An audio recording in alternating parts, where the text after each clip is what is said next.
Okay, ready?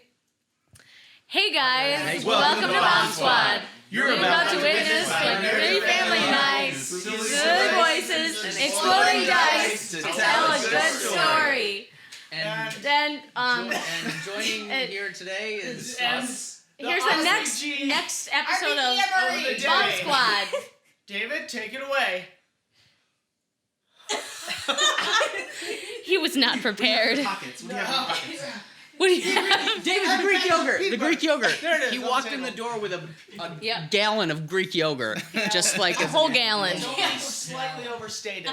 It was what, a quart? I don't know. It was necessary. He needs it. It's a pint. It's a pint. I got a pint. What was it? Pint?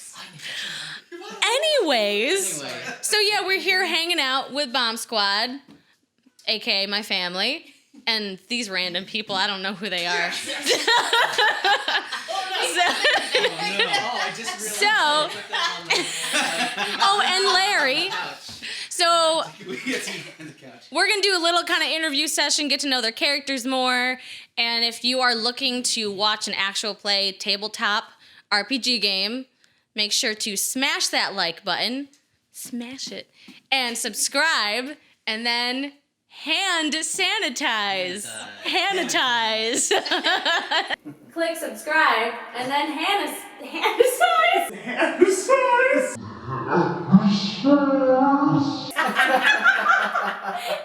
So, I'm gonna get started asking each you guys questions about your character. I don't know, maybe it'll get a little personal. We'll see. Okay.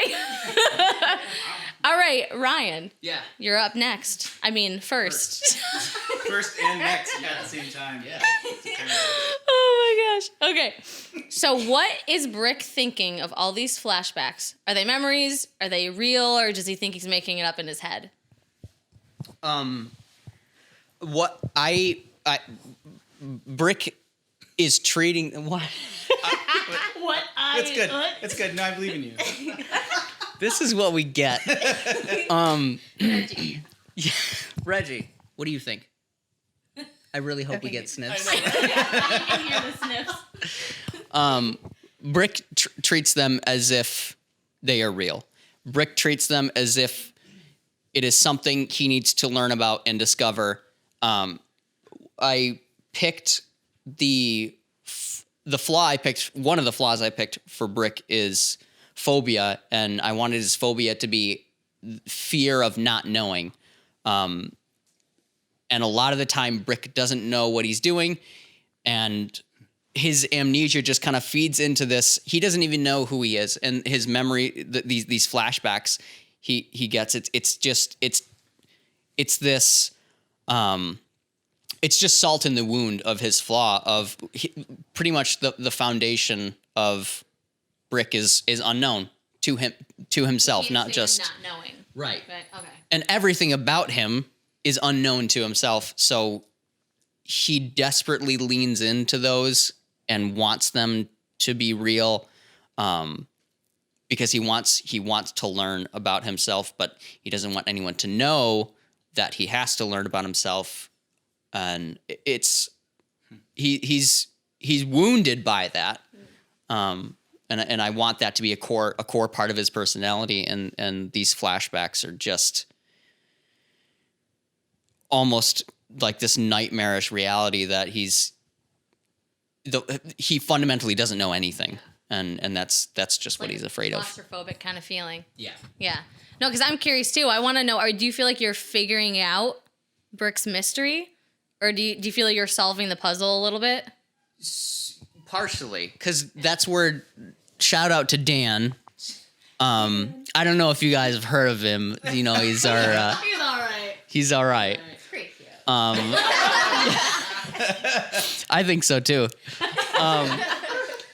But Dan has done a great job of working with me, like even off camera, he'll interact with me and say like, "Hey, what do you want Brick to be?" And he takes, I just kind of spout information about him, like hopes and dreams for Brick as a character, and he will take those and craft this story around it.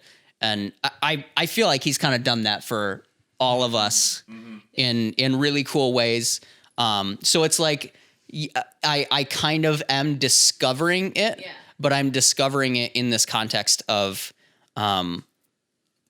I know what I've told Dan, but I don't know what he's going to do with what I've told him.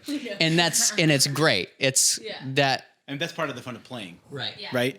You know, for us to be able to discover our own characters in the middle of knowing, at least in part, where we're coming from and what we're doing. Dan has had this great ability to take that and run with it to a farther level. You know, some of us who have backgrounds that are unknown to us. Some of us have futures that are unknown to us, and some of us who have both that are unknown to us.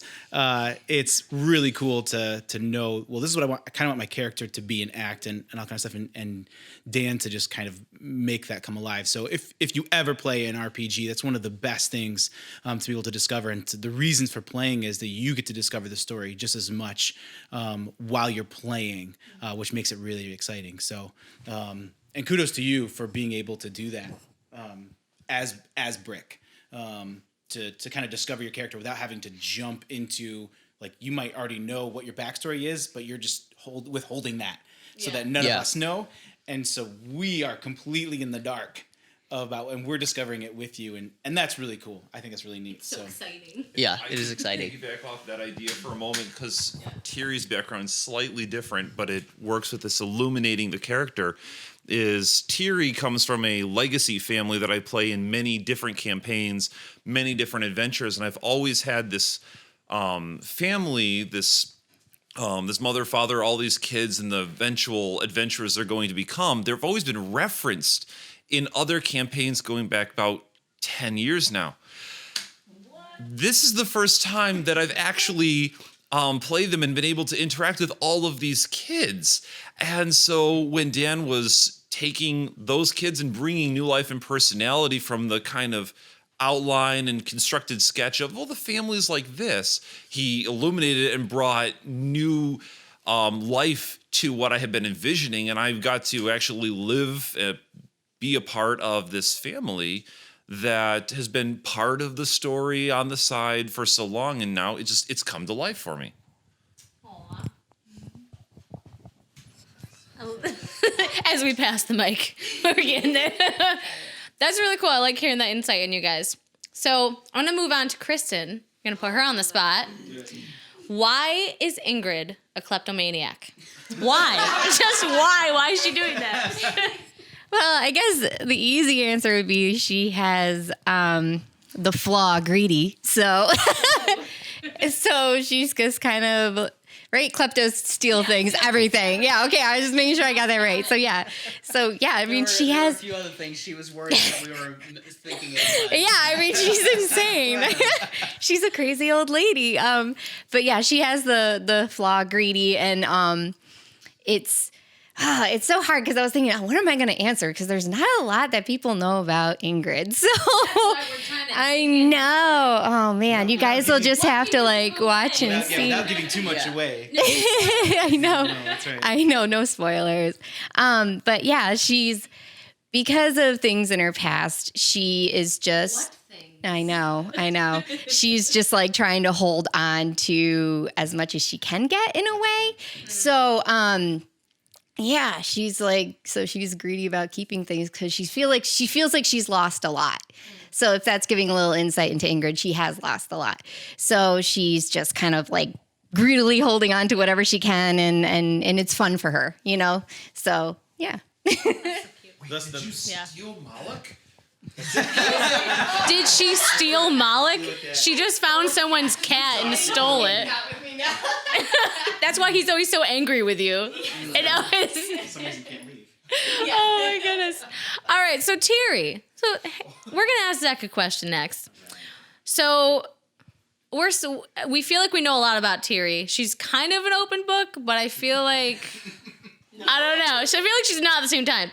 So is she secretly excited that she has a patron interest in her adventures, or is she just playing hard to get? Tell me about that.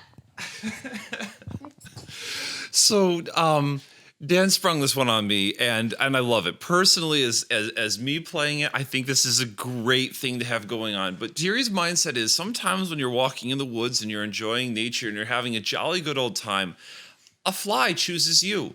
It chooses you. You are its traveling companion, and it's just always there. You know, when you go out on a walk, you never imagine you're gonna pick up a fly, but sometimes you just know that's part of the territory. And sometimes when you're going on an adventure, you pick up a deity, and it just sort of hangs.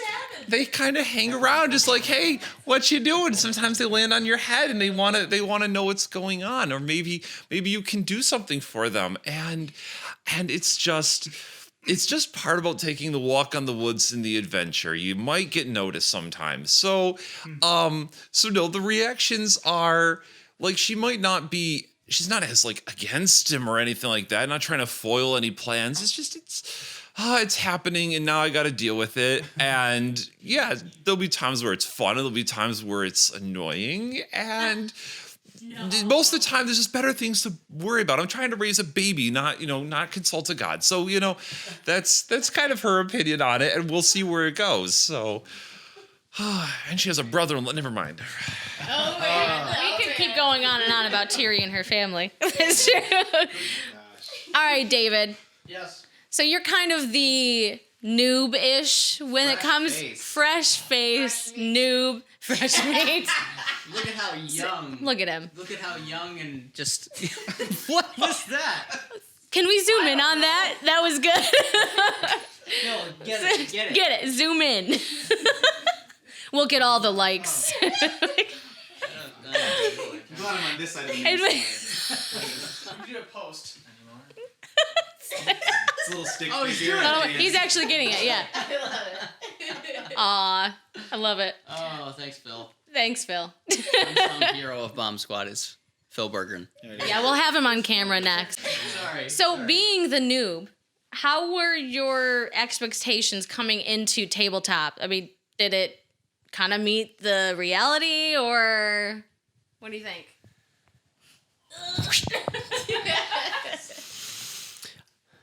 I have no idea. I really don't. I don't think I had much of any expectations, which for ill or not, if that's a thing for ill or Well, yeah. we'll take it. So I well, sure. I can make up my own stuff, but I don't think I don't know. Our tabletop RPG was the furthest thing from my mind. I think I did one once. It was for Dan's. Were you guys there? Was anybody there? Zach, were you there? I can't remember. For his birthday thing. And I was just, Reference that question. It was just, I don't remember that. Sorry. Yeah, like there. No, but I did this one thing. It was like a one session thing. And after that, so then it was not long after that we started talking about BombSquad. And so yeah, I don't think even having done that, which was, I was barely invested. This is far more investment than that. I don't think I really knew what to expect. I think my expectation was coming in like it's a first-person shooter. So that's about it. But I think if anything, if I had any expectations, it's far exceeded what I thought the personal investment of it and engagement would be. So if I could put that out there, that for someone, yeah. So for someone who is like RPG tabletop, and then actually having done it, and you're like, you actually are invested in the character, and the first session, Dana had me on the edge of my seat, and I literally was like, oh my gosh, what's gonna happen? So Are we gonna die? it's blown my mind that, literally, I guess it's the living experience of doing it that keeps you kind of invested. But Cool. Well, I'm glad you like it. So next we're going to go to Austin, our hero. Now that our hero is home, does he still want to adventure with these crazy people? Or is he itching to get away from them all? Oh, I think it's a both and. Arc Hero's kind of an interesting character. So I was not a part of the original story arc. I was not a part of the original party. You were in our hearts, though. Thank you. I was the guy that responded to, "Hey, comment below." That was me, and which they still do, which is amazing. Drew everything. That's it. Well, and Dan definitely approached me just in terms of an artistic, format, being able to do some character profiles and concept art and stuff. So major props to that. Thanks. And it's been so fun, and I have just a very unique perspective. I got to sit down with each individual person to be able to draw them as characters and to be able to see a little bit behind in their psyche and maybe some of the storylines that other people don't know yet. I got to hear a couple of some really interesting things. So, and I was able to bring those out in some of the artwork, and that was great. And I could do the same thing for Arc Hero. But not being a part of the first story arc, I kept essentially bugging Dan, like, oh, when you get a good stopping point, when you get a good, let me in, let me do this. And he's like, put me in, coach. Total.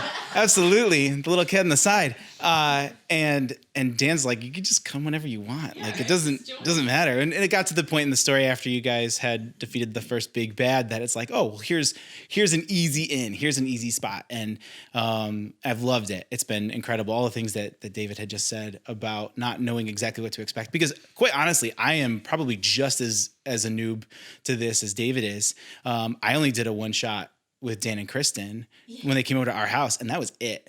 And so to see it and to watch it and just want to be a part of it, that's great. And actually, Arkiro was the character that I did in that one shot. Yeah. So part of it's laziness that I just like, well, I'll just do this one. This one works. I know I'm good at this. I know I can do this one. I can do this.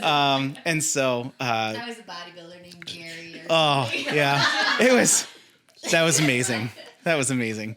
So to be Arc Hero, and now that we're home, I have a feeling, knowing Dan, there's a lot to Arc Hero that I don't know. There's a lot to Arc Hero. Like, Arc Hero is kind of an interesting person because his history, his past is all known. He's grown up in this one place. He has studied to be this thing. He has no past. Like, he's just been there. So he doesn't have any, deep, dark secrets. Or does he? Well, that's just it. That's the Dan thing, right? Yeah. I don't know. Yeah. As far as I'm concerned, he's pretty straightforward. Whatever his future entails, that's a Dan thing. However he wants to be able to pull it off. And quite honestly, one of the best things about tabletop RPG is it really depends on how our dice land. Really everything depends on our rolls. We could potentially die and our character lost forever in any given, either situation or battle sequence. We build up these characters and we create these characters, and then we drown in a pool of sludge because don't give them ideas. That's it. Because we rolled a nat 1 when it needed to be a 2, and then we would have lived. And so, but that's it. That's the RPG, right? That's part of the storytelling. So if Arc Hero is a part of it, I think that's going to be more of a Dan thing and how the roles happen, how a story plays out. I wouldn't be surprised at some point that Arc Hero, because his story has been very straightforward so far, get Nori home. Maybe I wouldn't be surprised if Dan had something bigger coming up. But again, I don't know. So I think if I will always be a part of it from here on. However that pans out, I'm not sure. Well, it's kind of exciting. So I guess we'll see. We shall see. Indeed. Who knows with Dan? Indeed. So a question for the whole group. We're going to pass around and get everyone involved in this one. What's something that surprised you about your character once you started playing them? Zach's excited. So we have to start with it. Should we start with Zach? Should we start with Zach? He's itching. I'm going to go get some coffee. I'll be back to you like 5 minutes. Thierry has issues. A lot of Thierry's character has been kind of like a sketch of an idea, and I let a lot of it just kind of come and flow as we get to it. A little bit of how I'm feeling at the moment, a little bit of where the character is, and in filling out the dynamics in the family, I've often been surprised. Like, I think originally Thierry's comment about her husband Tajik being off was a little bit bitter, and I thought, I hadn't really previously thought about it, but like, yeah, he has been having all of these adventures, and they used to go off together, and she loves being home with the kids, but at the same time that the burning itch is just a part of being a gnome, and they can't really deny it. And so I rolled with that and realized this is actually going to make a better dynamic than it just being like, oh, it's a perfect family. It's like, okay, we've got something here. And some of the interactions between her, like her bargaining with Tamarin, was a new thing. But I'm like, that's just always been the wisecracking character that he's wanted to be. And I feel that Thierry would engage him on that level. That's fun to her. That's not diminishing her role. Like, he's going to be that kind of a gnome when he grows up, and she's proud of it. So I love the little bits of her that come out through just having the chance to play, bumping into characters, and taking a swing and running with it. Literally. So, yes, literally. That's like, wow, it's Thierry in a nutshell. I want my big hammer, right? I want that on a t-shirt now. Taking a swing and running with it. Thierry. That's true. Oh, man. Who's next? Kristen. I know. I grabbed the mic. Your turn. So, man, I feel like with Ingrid, like, I feel like it's weird. It's like, I feel like she's playing how I thought she would, and I'm kind of like excited for that. But at the same time, there's so much coming up that I don't know that I'm like a little afraid. So Now she's kind of like the comedic relief. yes, and I really actually enjoyed that. I've enjoyed being able to be funny because it's funny. I don't think I am in real life. So Funny. Women are not funny. Whoa! Yeah, there's a whole bunch of no comments coming from the seats here. So No women except Kristen.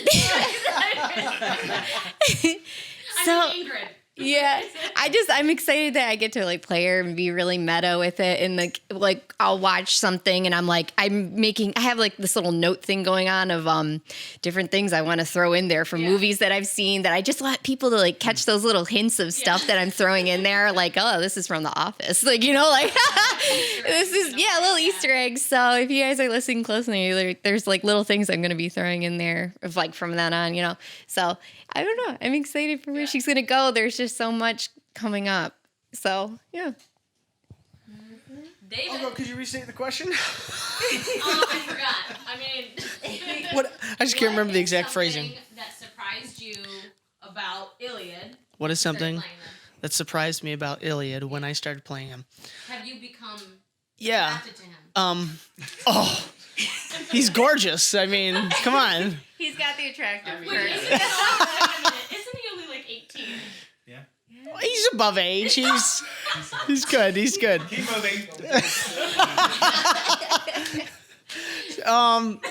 Gosh, what has surprised me? I think what's kind of What are we doing? We're gonna get in so much trouble. I think what's kind of surprised me is I don't know. It's part of this. I wonder, and this kind of relates probably to some other questions that you might ask, but part of it is my newness to doing it. So between Dan and I, we kind of set up this character and had kind of like an original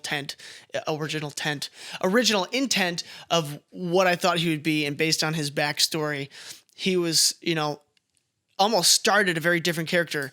And how much of that is the development of now having been with this group of misfits versus how much is my own personal like goofiness that is now sort of coming out. Yeah. It's almost like this intertwining, like I can't tell which is which, of how he's kind of developed. So that's kind of surprised me that part of it could just be me, but part of it is just the combination of all of us and the different adventures that we've been on, of his lighter heartedness coming out even in the midst of some of his backstory, which may have some darkness. Dun dun dun. But so, and I think part of that is just the natural development of us playing together, and also I'm ridiculous, and just do things like that. Like think a man was a woman. What did I do? You know, where I called the elf. Oh yeah, that was So things like that. Part Iliad, part me. All right, Austin and Ryan. You. Me? I'm still You. thinking about it. It's accurate. Well, it's funny that David mentioned like you starting to kind of bleed in, you as a player starting to kind of bleed into your character, and I've definitely seen that happen. I think what surprised me the most is just how much I've kind of leaned into Brick's flaws, which I kind of I'm not by any means a veteran tabletop gamer, and especially given this context of what this story was supposed to be and what BombSquad is supposed to be. I wanted to pick a character that could be easy for me to play, so I did pick aspects of my own personality and put them into Brick, and especially the sarcasm part. I've really leaned into that. It's really easy for me, and it's like legitimately like a personal flaw for me. I don't like taking things seriously. If I can make a joke out of it, that's way easier for me. And I think like generationally, I don't think I'm alone in that. Like it's really easy for our generation, just kind of like a serious thing can be happening, but let's make some memes about it, like because it's funny. Exhibit A. And there are good things about that, but there's some bad things about that too. And it's funny because I'm seeing that come out in Brick, because I've leaned so hard into his sarcasm because it's easy, but I think even Brick as a character, he's missing out on a lot because he can't take it seriously. And it's somewhere I want to see him start to grow as a character. But when I picked Brick, when we did our session zeros with Dan, I don't know if I'm supposed to talk about the session zeros, the prequels for each of our characters. I never got one. Oh,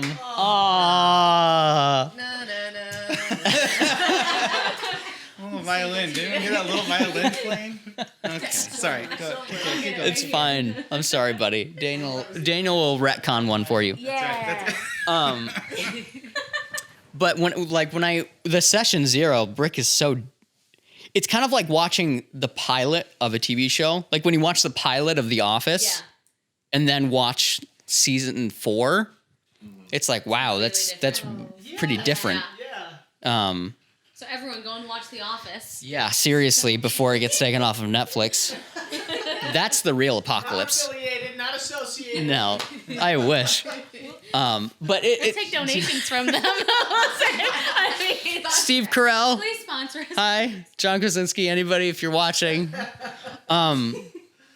But it's just seeing this character evolve because of kind of me as a person, but also like what you were saying, I'm in this group of friends and family, and it's just fun. Like we're just having fun, and I kind of inject that into Brick. But I do, like I was saying, I see areas where Brick is missing out on parts of his story and parts of his life that could be so much better if he would just for once take it seriously. And I don't know when or if that will ever happen. When flaw resolution will happen. Yeah. So. Well, I think it's an excellent segue because I think Arkiro is the exact opposite. Arkiro is missing out on a whole bunch of stuff because he is taking things too seriously, and because he is too serious. Well, he understands them just fine. He just doesn't care about them. And it's a fascinating thing to play someone who doesn't like to joke or doesn't take, who takes everything too seriously. I am not, by all means and things. I love joking around. I love playing around. Least like your character. I guess, and maybe that was the pull. To answer this question, I was not expecting Arkiro to be that way. Oh, okay. One of the things that developed through Arkiro is I expected him to be regimented and logical, and he's here to succeed in his mission. But I don't. This is an Arkiro thing and an Austin thing. I didn't think it was going to take this long. And Dan didn't either. I don't think Dan did either. When you spend 3.5 episodes on the dock of the bay,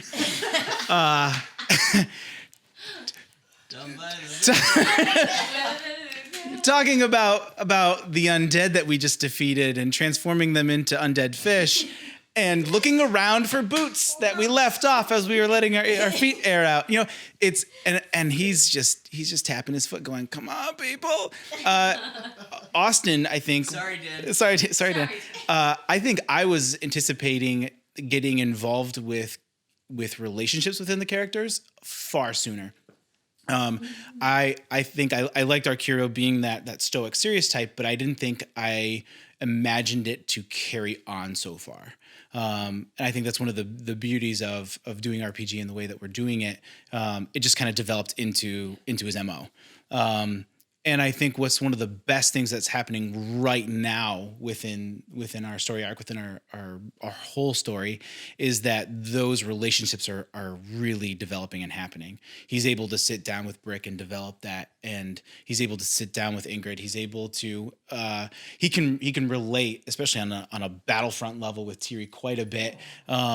There are a lot of things that he can relate to individually, and I think it's just now coming into play. But I don't think he was planning on it taking that long for it to happen. But now it's exciting. He's letting down his guard a little bit. He's able to joke around a little bit. He's able to, if anything, not fly off. I remember in the beginning when we were doing this, if things were just annoying to him, he would just take off and he'd peace out. And mostly and like everyone just like not telling the truth or like skirting around, nobody asking questions. How come nobody asks questions?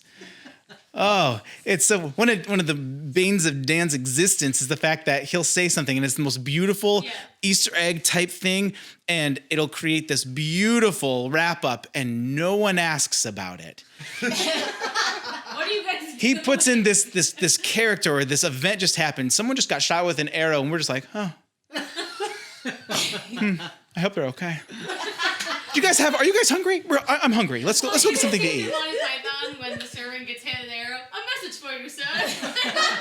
But that's just been like, oh, it's the whole thing. And it's so funny. And poor Dan, he creates so many side like paths for us to go down, and we don't. We're like, okay, Dan, you created these 5 things for these 5 areas for us to go, and then Tiri says, "Oh, I forgot my boots."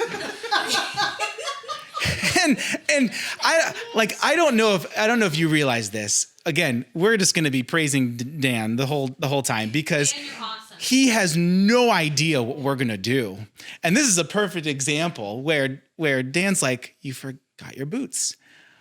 Okay.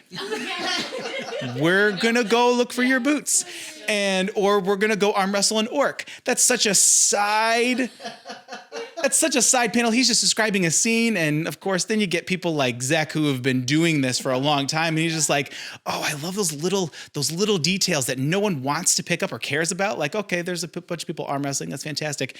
And then Tiri shows up and is like, "No, that's gonna be our story for the next half hour, 45 minutes. No, we're gonna," and Arkiro's gonna join in because he wants it done as soon as possible. Like, no, I'm gonna bolster because I want, this thing to be over and done with. And we spend a half hour, 45 minutes arm wrestling an orc as a group. It's important. It's great. So again, kudos to Dan for being able to roll with the punches and doing all of the voices, like just on the spot. What an incredible talent. So thank you for putting up with us and for doing that. And I think for being so creative to create stories as they come. We don't know where we're going as characters. And I don't think Dan does either, but I think that's that's what he loves about this just as much as we do. You know, to see a story kind of unfold and evolve the way that it is, it's amazing. So I'm excited to see where Akira's going.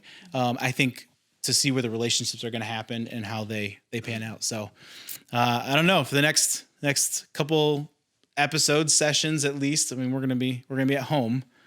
Lord willing, unless someone like rubs a rune somewhere and like all of a sudden we get teleported back to Nori's house and it's, oh man.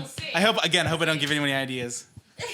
But I do want to do kind of shout out to Dan because when this all started, a year ago now? More, a year and a half ago, he told me the whole story, the whole world and everything. And I was like, what? This is incredible. No, I'm not going to tell you. No spoiler alerts. But when not saying anything. But when he told me this whole story, everything, all of the ins and outs, I was just floored. He created this incredible, incredible world. I'm really excited just for you guys to know everything in it because it's mind-blowing. You're going to be on the edge of your seats. So are you guys. If you smash like and subscribe. And Hannah-tize. I also, kind of off that question, who do you think is most similar personality-wise to their character?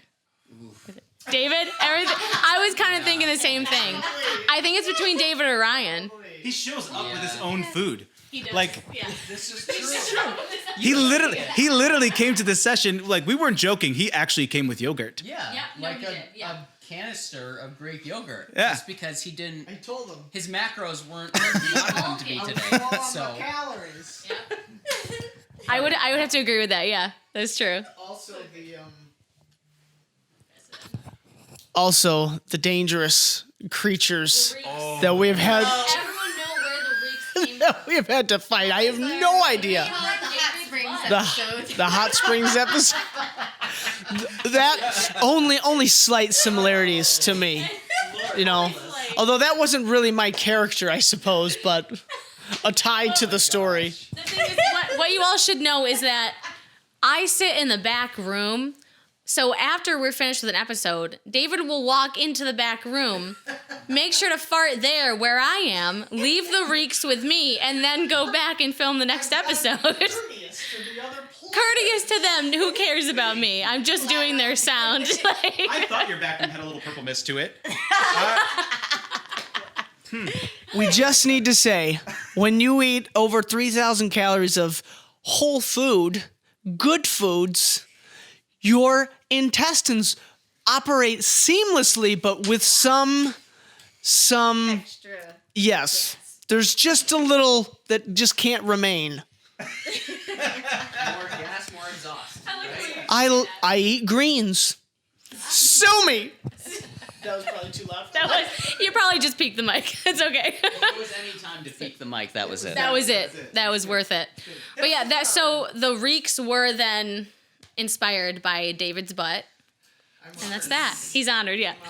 Another question for you, all of you guys. Who so far has been your favorite enemy to fight? Anyone have an idea?